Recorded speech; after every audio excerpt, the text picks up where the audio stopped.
The Little Girl. Ming was walking to school on a cool winter's morning, thinking about all of the things that she had to do at work. She got to the side of the road and stepped out into the traffic. Suddenly, she saw a little girl near the other side of the road, and a car was heading straight towards her. Without thinking, Ming ran forward and grabbed the little girl and clutched her tightly in her arms. The car had driven past without slowing. But where Ming had been before she saw the girl, there had been a terrible accident, and Ming would have been killed for sure. Ming looked down, and in her arms the little girl was smiling up at her. "You are safe now," said the little girl. Ming looked at her and said, "No, you mean I'm safe now? I saved you from that car." The little girl smiled at Ming and ran away, skipping as she ran and singing a song. Ming watched her skipping away, and the little girl's song stayed in her mind all day, even though she had never heard that song before. That evening after work, Ming went out with her friends for a meal at a local restaurant. They ordered their food and sat down on little plastic chairs. Just then it started to rain heavily, and they had to leave the restaurant and run for cover. Ming had left her shoes under the table, but she was not going to go after them until the rain stops. She was standing in a pool of water and shivering with cold. Her friends had run further, and they were standing under the arch of a large building. Wiping the rain droplets from her brow, Ming started to hum the little girl's tune. Suddenly, there was a shout from across the road. "Come here quickly!" Ming looked up and saw the little girl standing in the rain. She stepped forward to see more clearly. A loud cracking sound came from above her. Ming looked up quickly and saw one of the main electricity cables coming down.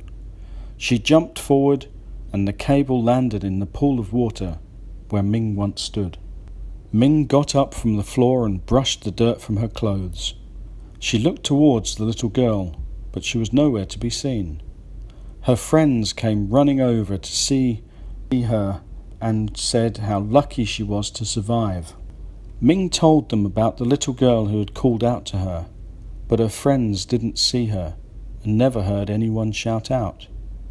They said it must have been Ming's imagination. The next day, Ming decided to go to work by bus instead of walking as usual.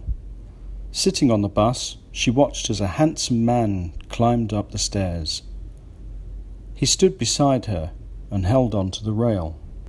She started to look out of the window when she heard him whistling a tune she recognized. It was the same as the little girl's tune. She looked around at the boy who was whistling. Ming just had to know where he knew this unusual tune, and she asked him, "Excuse me, but where did you hear that tune?" The boy looked sad when she asked him this question and stopped whistling. At the next stop, the boy quickly left the bus, and Ming followed him. She chased quickly behind the boy as he walked very fast, and she lost sight of him near the home market. She walked around for ages before she saw him again walking out of the market.